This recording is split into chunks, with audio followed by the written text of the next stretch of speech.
நிறைய பேர் வந்து பயங்கரமான கலெக்ஷனு சூப்பர், ஒரே நாளில் இப்படி பண்ணிடுச்சு, 4 நாளில் அப்படி பண்ணிடுச்சுலாம் பேசுகிறாங்க. உண்மை அது இல்லை. 2வது படம் தான் நடிக்கிறாரு. அந்த நடிகருடைய படமே 150 கோடி கலெக்ட் பண்ணும்போது ஒரு அல்டிமேட் ஸ்டார் தலை அவர் வந்து இந்த படத்தில் வந்து நடிச்சும் இந்த கலெக்ஷன் இல்லை. டேரக்டர் தான் ஒரு ஆர்டிஸ்ட்டை கரெக்டாக ஹேண்டில் பண்ணால் கண்டிப்பாக டேரக்டர் தான் கரெக்டாக ஒரு கேரக்டரை ஹேண்டில் பண்ணணும். ரசிகர்கள் இருக்கிற ஒரு மாஸ் ஹீரோவுடைய மனைவி வேற ஒருத்தனோட நான் உறவில் இருக்கேன், வேற ஒருத்தனோட நான் தொடர்பில் இருக்கேன்னா இப்போ அஜித் மைனஸ் ஆகிறாரு. அப்புறம் எப்படி அந்த படம் நிற்கும்?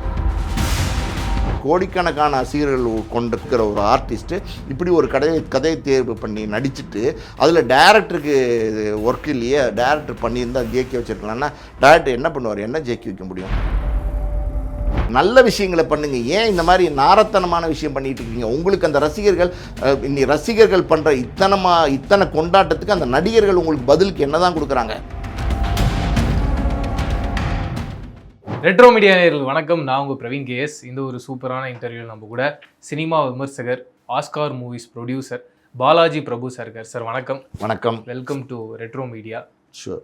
விடாமுயற்சி ரிலீஸ்க்கு அப்புறமா சார் அந்த படத்தோட பாக்ஸ் ஆஃபீஸ் கலெக்ஷன் ஒரு பக்கம் பெருசாக கலெக்ட் பண்ணவே இல்லைன்னு ஒரு பக்கம் பேசுகிறாங்க. இன்னொரு பக்கம் இல்லை அதெல்லாம் கிடையாது, பயங்கரமான ஒரு கலெக்ஷன்ஸ் அப்படின்ட்டு சொல்கிறாங்க. ஒரு ப்ரொடியூசராக உங்களுடைய வட்டாரத்தில் கண்டிப்பாக கேட்டு தெரிஞ்சிருப்பீங்க.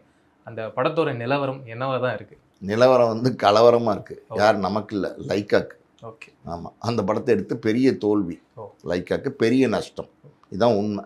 அந்த படம் வந்து 200 கோடி கலெக்ட் பண்ணிடுச்சு, 300-400 கோடி கலெக்ட் பண்ணிடுச்சு அப்படின்லாம் வெளியில் சொல்கிறாங்க, சோஷியல் மீடியாவில் எல்லாம் பேசுகிறாங்க. நிறைய பேர் வந்து பயங்கரமான கலெக்ஷனு சூப்பர், ஒரே நாளில் இப்படி பண்ணிடுச்சு, 4 நாளில் அப்படி பண்ணிடுச்சு எல்லாம் பேசுகிறாங்க. உண்மை அது இல்லை.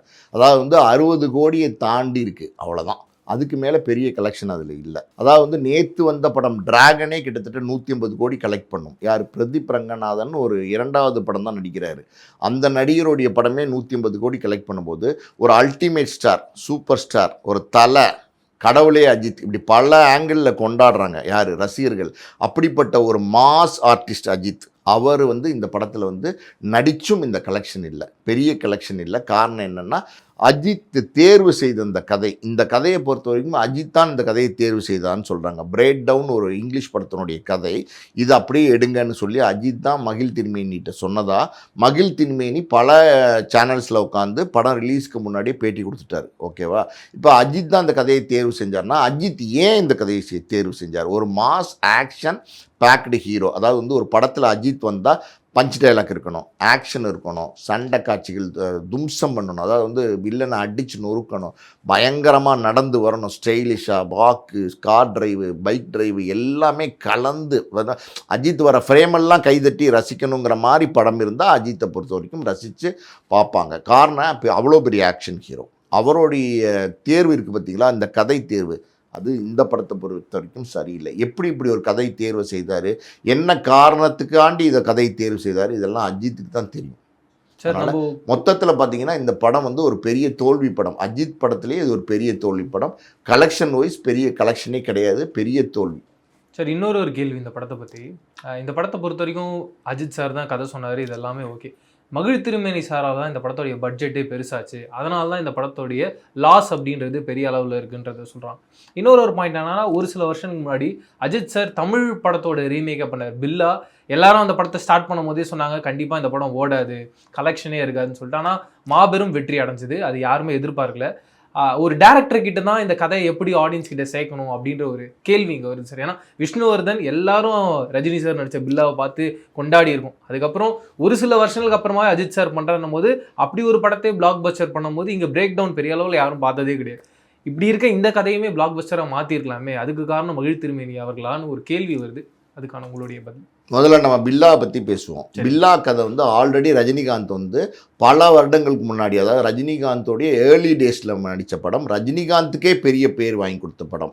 ஒரு ஸ்மெக்லர் அந்த படத்தில் ரஜினிகாந்த் அந்த படத்தில் நடிக்கும்போது ஆல்ரெடி ரஜினிகாந்துக்கு ஒரு சின்ன எஸ்டாப்ளிஷ்மெண்ட் தான் இருந்துச்சு. பில்லாலாம் பார்த்தீங்கன்னா ரஜினிகாந்தோடைய லைஃப் கேரியர் இருக்குல்ல, சினிமா கேரியர்லேயே பெரிய வெற்றி படம். பார்த்து கொண்டாட ஆரம்பிச்சிட்டாங்க ரஜினிகாந்த். அதாவது மை நேம் இஸ் பில்லா, அந்த பாட்டெல்லாம் இருக்குது பார்த்தீங்களா, கிளாப் பண்ணி ரசித்தாங்க. அந்த பாட்டு எப்பப்போ வருமோ அந்த அந்த இடத்துல எல்லாம் கிளாப் பண்ணி ரசித்தாங்க.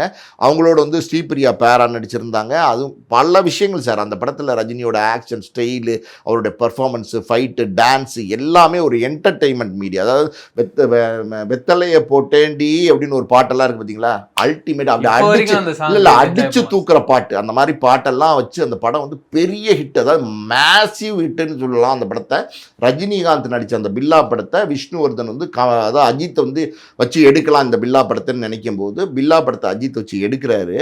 இங்கே விஷயம் என்னன்னா, ரஜினிகாந்த் பில்லாலே வந்து ஏகப்பட்ட கண்டென்ட் இருந்துச்சு, ஏகப்பட்ட விஷயங்கள் இருந்துச்சு. ஆக்ஷன், ஃபைட்டு, நான் சொன்ன மாதிரி டான்ஸு, பாட்டுக்கள், கூத்து, கச்சாமுச்சான் எல்லாமே இருந்துச்சு. இங்கே நயன்தாரா வர உள்ள பேக்கேஜில் கொண்டு வந்து, அதாவது வந்து ஒரு ஸ்டைலிஷ் ஹீரோ அஜித் அப்படின்னா அந்த படத்தில் தான் காட்டுறாங்க. அதை கோட் சூட் போட்டுட்டு ஒரு மாதம் பயங்கர ஸ்டைலாக அஜித் நடித்த படம் இருக்குது பார்த்தீங்களா, அது வந்து ஆடியன்ஸ்கிட்ட கொண்டு போய் அஜித்தை வந்து சேர்த்துச்சு பயங்கரமாக. அஜித் ஆடியன்ஸ் எல்லாம் அதை பார்த்து கொண்டாட ஆரம்பித்தாங்க. பக்கா பத்தாவதுக்கு நயன்தாரா வேறு. விஷ்ணுவர்தன் வந்து பிரமாதமாக அதை டைரக்ட் பண்ணியிருந்தார். நல்ல டைரக்டர் விஷ்ணுவர்தன், அதில் ஒன்றும் சந்தேகமே இல்லை. எல்லா விதமான action, masala, dance, fight, punch dialogue அத்தனையும் வச்சு ஒரு கேரக்டர் பில்லானும் போது, அதாவது வந்து ஒரு ஸ்மெக்லர் கேரக்டர் அஜித் பண்ணும்போது, இந்த முதல் படம் ரஜினி படம் பில்லா இருக்குது பார்த்தீங்களா, அதை விட பன்மடங்கு இந்த படம் ஓடிச்சு, பெரிய வெற்றி படமாக அடைஞ்சிச்சு. இப்போ நீங்கள் கேட்குறீங்கல்ல மகிழ் திருமேனி, அதாவது ஒரு டேரக்டர் தான் ஒரு ஆர்டிஸ்ட்டை கரெக்டாக ஹேண்டில் பண்ணால் கண்டிப்பாக டேரக்டர் தான் கரெக்டாக ஒரு கேரக்டரை ஹேண்டில் பண்ணணும். இப்போ ஒரு உதாரணத்துக்கு வந்து நம்ம சும்மா சாதாரணமாக பேசுவோம். ஒரு டேரக்டர்கிட்ட வந்து சார் நீங்கள் வந்து இந்த கருத்தம்மாவை வந்து அஜித்தை வச்சு எடுத்து கொடுங்க அப்படின்னா, நீங்கள் பார்த்துருப்பீங்க பாரதி ராஜாவோட கருத்தம்மாவை. அந்த படத்தை போய் அஜித்தை வச்சு எடுத்து கொடுங்கன்னா அந்த டேரக்டர் எப்படி எடுத்து கொடுப்பாரு? அந்த ஆர்டிஸ்ட் சொல்கிறார், சார் இந்த கதை எனக்கு பிடிச்சிருக்கு, நீங்கள் இதை எடுங்க அப்படிங்கிறாருன்னா, இங்கே கொண்டு போய் எங்கே ஆக்ஷன் வைப்பார், இங்கே கொண்டு போய் எங்கே மாஸ் வைக்க முடியும், இங்கே கொண்டு போய் எங்கே பஞ்ச் வைக்க முடியும், இங்கே கொண்டு போய் எங்கே கார் ரேஸ் வைக்க முடியும்? எதுவுமே பண்ண முடியாது. அவருடைய கைகள் கட்டப்படுது. டேரக்டருடைய க்ரியேட்டிவிட்டி இருக்குல்ல, அதை வந்து நீங்கள் வந்து நசுக்கிறீங்க. அவருக்கான இடம் கொடுக்கல. அவருக்கு தேவையான விஷயங்களை இந்த படத்தில், இந்த கதையில், நான் சொல்கிற மாதிரி கருத்தமாங்கிற கதையில் வந்து அவர் பண்ண முடியுமா? பண்ண முடியாது. ஸோ இதை எப்படி ரீமேக் பண்ண முடியாதோ, அதே மாதிரி பிரேக் டவுன்ங்கிறது ஒரு தின் லைன். அந்த பிரேக் டவுன்ற தின் லைன் வந்து பல வருடங்களுக்கு முன்னாடி ஆங்கில படத்தில் வந்து வெற்றி அடைஞ்சிச்சு. இன்னொரு விஷயம் இந்த இடத்துல சொல்கிறேன் கேளுங்க. அதாவது வந்து நம்ம தமிழ்நாட்டை பொறுத்த வரைக்கும் நமக்கு ஒரு கல்ச்சர் ஒன்று இருக்குது. அதாவது வந்து ஒருவனுக்கு ஒருத்தி, அதாவது வந்து இப்படியெல்லாம் நம்ம கல்ச்சரை ஃபாலோ பண்ணுறோம். அது சரியா தப்பா, அது நிறைய லிவிங் டுகெதர் இப்படி அப்படி எப்படியோ வாழ்கிற வாழ்க்கையெல்லாம் இப்போ வந்துக்கிட்டு இருக்குது, புரியுதா உங்களுக்கு? இருந்தாலும் இந்த ஒருவனுக்கு ஒருத்தி, அந்த கல்யாண வாழ்க்கை இருக்குது பார்த்தீங்களா, அதை நம்ம இன்னமும் ஃபாலோ பண்ணுறோமே. கல்யாணம் நடக்குதில்ல, ரிசப்ஷன் நடக்குதில்ல, குழந்தை பெற்றுக்கிறாங்கல்ல, எல்லாம் நடக்குதில்ல. அது ஒரு ஃபார்முலாவாக ஒரு முறையாக நடந்துட்டுருக்கு. ஏன் அப்படின்னா நம்மளுடைய இந்தியன் கல்ச்சர் அப்படி. இந்த கல்ச்சரில் வந்து அஜித் வந்து ஒரு பெரிய ஆக்ஷன் ஹீரோ. யார் பார்வையில்? ஆடியன்ஸ் பார்வையில். அப்படி இருக்கும்போது அந்த ஆக்ஷன் ஹீரோ நடிக்கிற ஒரு படத்தில் அவரோட 12 வருடங்கள் குடும்பம் நடத்தி வாழ்ந்த ஒரு காதலி, மனைவி, எப்படி வேணால் எடுத்துக்கலாம், அவங்க வந்து அஜித்தை வந்து விட்டுட்டு வேற ஒருத்தனோட நான் அஃபேரில் இருக்கேன் அப்படிங்கிறாங்க. கேரக்டர் அப்படியே உழுகுதே. அஜித்தோட மேன்லி, அஜித்தோட பர்ஃபார்மன்ஸு, அஜித்தோட ஆக்ஷனு, அஜித்தோட ஸ்டைலு எல்லாம் ஆடியன்ஸ் வந்து கொண்டாடிட்டு இருக்காங்களே. அப்படிப்பட்ட ரசிகர்கள் இருக்கிற ஒரு மாஸ் ஹீரோவுடைய மனைவி படத்தில் தான் மனைவி வேற ஒருத்தனோட நான் உறவில் இருக்கேன், வேற ஒருத்தனோட நான் தொடர்பில் இருக்கேன்னா, அப்போ அஜித் மைனஸ் ஆகிறாரு, டோட்டல் மைனஸ் ஆகிறாரு. அஜித்தோடைய ஹீரோயிசமே அடிபட்டு கீழே இறங்கி எங்கேயோ போயிடுது. அப்புறம் எப்படி அந்த படம் நிற்கும்? அப்போ ஆடியன்ஸ் எப்படி அது விரும்புவாங்க? என்னடா ஆடியன்ஸ், அதாவது நீங்கள் ஒரு விஷயத்தை பாருங்கள். இப்போ அஜித்துக்கும் விஜய்க்கும் பயங்கர போட்டி இருக்குது. இப்போ வந்து விஜய் படம் வரும்போது அஜித் படம் ட்ரால் பண்ணி சிரித்து கேலி பண்ணுறாங்க படம் நல்லா இல்லைன்னா. அஜித்தோடைய படம் வந்து சரியாக போகலைன்னா விஜயோடைய ஆடியன்ஸ் வந்து பயங்கரமாக ட்ரால் பண்ணுறாங்க. கண்ணா புண்ணான்னு கெட்ட வார்த்தையெல்லாம் சோஷியல் மீடியாவில் வந்து ட்ரால் பண்ணுறாங்க. அப்படி இருக்கும்போது விஜயோட ஆடியன்ஸ் வந்து அஜித்தோட ஆடியன்ஸு கேட்பாங்களே, என்னடா அவங்க தலை நடித்தார், அவர் பொண்டாட்டியே வேற ஒருத்தனோட போயிடுச்சு சொல்லுவாங்கல்ல. அப்போ அது அசிங்கம் தானே. அந்த மாதிரி ஒரு கேரக்டர் செலக்ட் பண்ணலாமா? செலக்ட் பண்ண முடியுமா? செலக்ட் பண்ண முடியாது. செலக்ட் பண்ணால் சரி கிடையாது. நம்ம கல்ச்சருக்கு சரி கிடையாது. ஃபாரின் கல்ச்சருக்கு ஓகே. இன்னமும் லிவிங் டுகெதர் அதெல்லாம் வந்துட்டால் கூட நம்ம கல்ச்சருங்கிறது வேறு. நம்ம இன்னும் அந்த கல்ச்சரில் ஸ்ட்ராங்காக இருக்கும். இல்லை சார், அந்த கதையோட முடிவில் அவங்க என்ன சொல்ல வராங்கன்னா, த்ரிஷா முழுக்க வந்து அஜித் அவர்களை விட்டுட்டு போகணும், அதுக்கான காரணம்னா அவங்களால குழந்தை பெற்றுக்க முடியாது. அதெல்லாம் சும்மா. அப்போ அஜித் குழந்தை பெற்றுக்க முடியாதுன்னா அது அசிங்கம் இல்லையா?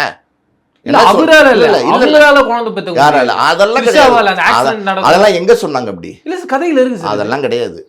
அப்படி சொன்னாங்களா ஏதாவது ஒரு இடத்துல? என்னால குழந்தை பெற்றுக்க முடியாது, அதனால வந்து நான் வந்து இந்த விட்டுட்டு போறேன் அப்படின்னு. ஏன் குழந்தை பெற்றுக்காத கப்புள்ஸ் எத்தனை பேர் ஒன்னா இருக்காங்க? குழந்தைகளே இல்லாத கப்புள்ஸ் எத்தனை பேர் ஒன்னா இருக்காங்க? எத்தனை குழந்தைகளை தத்தெடுத்து வளர்த்துக்கிட்டு இருக்காங்க? என்ன நீங்க சொல்றீங்க? இது வந்து கரெக்டா? இது அதாவது வந்து இதனால் புருஷனை விட்டு போயிடுவாங்களா? குழந்தை பெற்றுக்க முடியல, உங்களால் குழந்தை பெற்றுக்க முடியலன்னா அவர் வந்து வேற ஒரு கல்யாணம் பண்ணி வைக்கிறாங்க அப்படின்னு ஒரு ட்ராமா போச்சு, ஒரு ப்ளே போச்சு, அந்த கதை அப்படி ட்ராவல் பண்ணிச்சுன்னா அதில் ஒரு நியாயம் இருக்குது. என்னால் முடியாது, வேற ஒரு மனைவியை கல்யாணம் பண்ணி வச்சு அவர் வாழ்க்கை நல்லா இருக்கணும் அப்படின்னு நினைக்கிறாங்கன்னா அதில் ஒரு நியாயம் இருக்குது.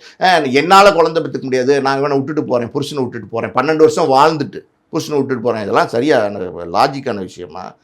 எங்கேயாவது ஒத்துப்பாங்களா?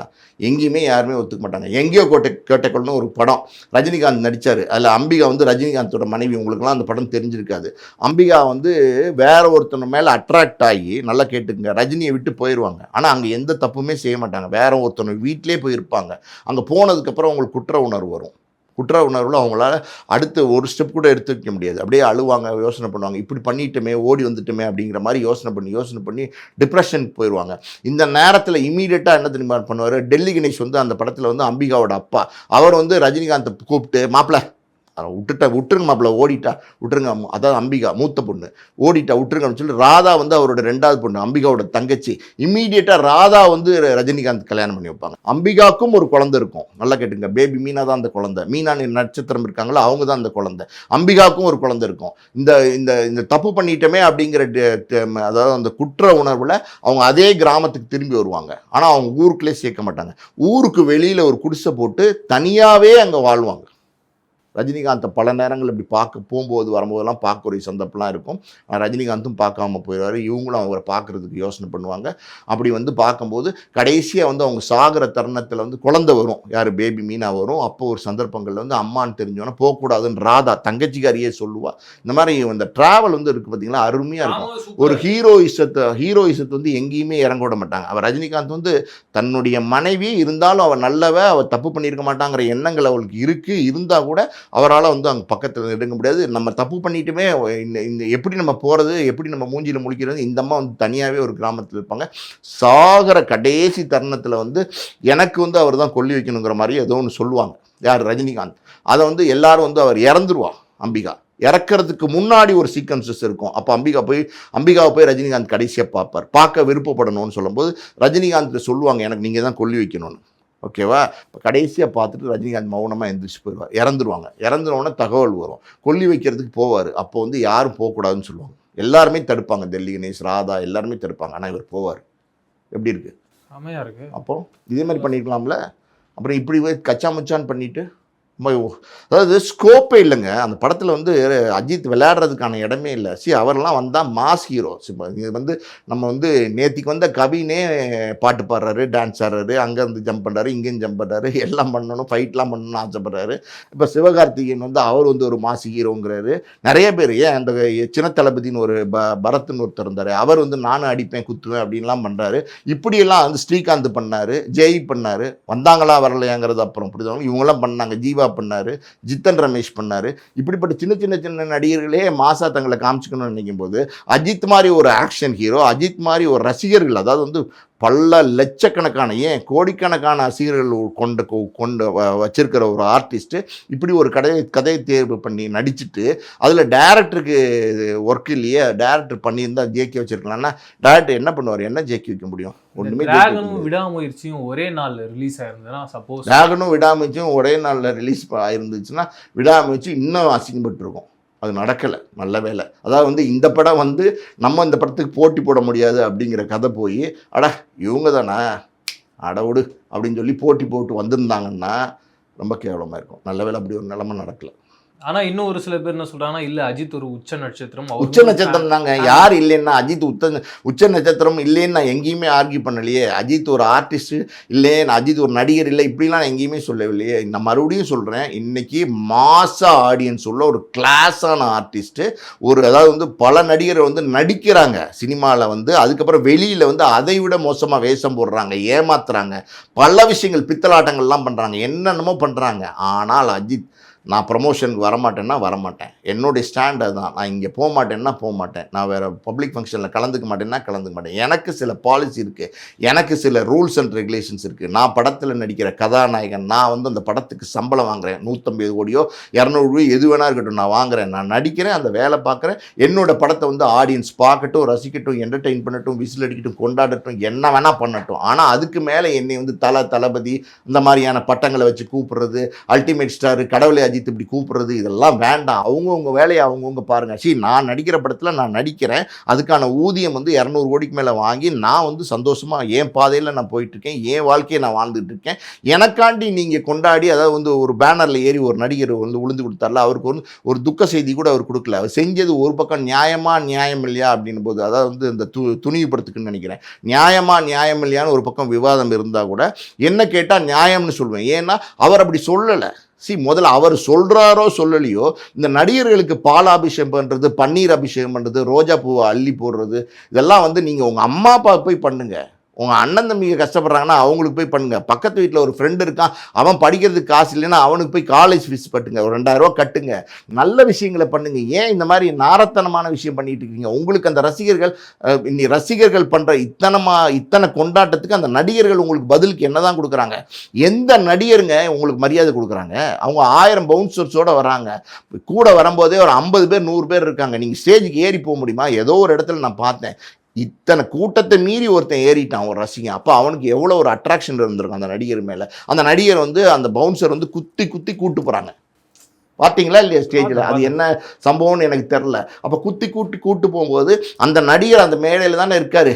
தள்ளுங்கப்பா, வாங்கப்பா, என்ன ஒரு ஃபோட்டோ தானே தம்பி வேணும், வாப்பா அப்படின்னு ஒரு கட்டி பிடிச்சி ஒரு ஃபோட்டோ எடுத்தா என்ன ஆயிரம். ரசிகர்களும் அந்த ஒரு சமயத்துல சார் கொஞ்சம் அட்வான்டேஜ் எடுத்துக்கிறாங்கன்றது தோணுது. என்ன அட்வான்டேஜ்? எக்ஸாம்பிள் சொல்றேன், நான் ஒரு வீடியோ பார்த்தேன், ஒரு ஆக்ட்ரஸ் வந்து வராங்க. சரி, ஆக்ட்ரஸ் கதையை நீங்க விட்டுருங்க, புரியுது உங்களுக்கு? இல்ல சார், எல்லார்கிட்டயும் தான் பண்றாங்க. ஒரு கூடுறது, ஏதோ ஒரு ஆசையில ஏதோ ஒன்று பண்ணும்போது, இதெல்லாம் வந்து உச்சபட்ச ஆசை சார், புரியுது உங்களுக்கு? அவனுக்கு வந்து ஏன் அப்படி பண்ணுறான் அப்படின்னா, அவனால் பண்ண முடியாத விஷயத்தை, அதாவது வந்து ஒரு காரை வந்து அப்படி பல்ட்டி அடித்து ஓட்ட முடியுமா? முடியாது. ஒரு 35-40 பேரை ஒரே நேரத்தில் அடிக்க முடியுமா? முடியாது. இங்கேருந்து அங்கே ஜம்ப் பண்ணுறது, அங்கே இங்கே ஜம்ப் பண்ணுறது பண்ண முடியுமா? டான்ஸ் இப்படி ஆட முடியுமா? குத்துப்பாட்டு போட முடியுமா? அப்படி போடு இப்படி போடுன்னு ஆட முடியுமா? இதெல்லாம் அவனால் லைஃப்பில் முடியாது. அப்படின்னும் போது அதெல்லாம் ஒருத்தன் பண்ணுறான். அவனை வந்து அவன் வந்து நிஜ ஹீரோன்னு நினைக்கிறான். நம்மளால் பண்ண முடியாதுன்னா இவன் பண்ணுறான்ப்பா அப்படின்னு சொல்லி தான் அந்த ஹீரோ மேலே ஒரு அட்ராக்ஷன் வருது. அப்போது ஒரு பிரியம், அந்த பிரியம் வந்து வெறித்தனமாக மாறுது. நான் என்ன சொல்கிறேன், வெறித்தனமாக மாறக்கூடாது. கிள்றது, வைக்கிறது, கடிக்கிறது, இதெல்லாம் தப்பு தான், நான் இல்லைன்னு சொல்லலை. நான் சிம்பிளாக கேட்குற ஒரு கேள்வினா, ஒரு மேடையில் ஒரு ரசிகன் ஏறிட்டான், அந்த மேடையிலே வந்து அந்த நடிகரும் இருக்கார். அந்த நடிகரை பார்க்குறதுக்கு தான் அந்த ரசிகன் ஏறினா, ஒரு கை கொடுத்துருக்கலாம், ஒரு ஃபோட்டோ எடுத்துக்கலாம், ஒரு செல்ஃபி எடுத்துக்கலாம், எது வேணால் செஞ்சுருக்கலாம். ஆனால் அந்த பவுன்சர்ஸ் குத்தி அடித்து கூப்பிட்டு போகும்போது அவர் பார்த்துக்கிட்டே வேடிக்கை பார்த்துட்டு சும்மா இருக்கார். அப்போ அது தப்பு இல்லையா? அப்படிப்பட்ட நடிகர்களுக்காண்டி இந்த ரசிகர்கள் ஏன் இப்படி பண்ணுறீங்கன்றது தான் என்னோட கேள்வி. நான் வந்து உங்கள் பக்கம் தான் பேசுகிறேன். கிள்றாங்க, குத்துறாங்கன்னா ஏன் போய் அவங்களை கிள்றீங்க? நீங்கள் வந்து குரங்கு கூட்டம் மாதிரி ஏன் அவங்கள சுற்றி வரீங்க? இல்லை, நிஜமாக தான் கேட்குறேன் தம்பி. அதாவது வந்து ஒரு கோயிலில் போனீங்கன்னா, ஒரு தேங்காய் பிரசாதத்தை கொடுத்தாங்கன்னா, இந்த மலை கோயிலெலாம் போனீங்கன்னா, அந்த பிரசாத கூடி நம்ம கொண்டு வர முடியாது. குரங்கு பார்த்தீங்கன்னா இப்படின்னு தாவும். அந்த மாதிரி நீங்கள் ஏன் நடிகர்களை பார்த்து தாவறீங்க? எதுக்கு தாவறீங்க? அவங்க என்ன பண்ணுறாங்க? நீங்கள் உங்கள் அம்மா அப்பாவுக்கு பண்ணுங்கள், உங்கள் படிப்புக்கு பண்ணுங்கள், உங்கள் வாழ்க்கையை பாருங்கள், உங்கள் பொண்டாட்டியை பாருங்கள், உங்கள் பிள்ளையை பாருங்கள், எத்தனையோ விஷயம் இருக்கு. அதெல்லாம் விட்டுட்டு எதுக்கு இது மாதிரி கேவலமாக பண்ணிட்டு இருக்கீங்க தான் நான் கேட்குறேன். ரொம்ப நன்றி. நிறைய இன்ட்ரெஸ்டிங்கான விஷயம். நன்றி.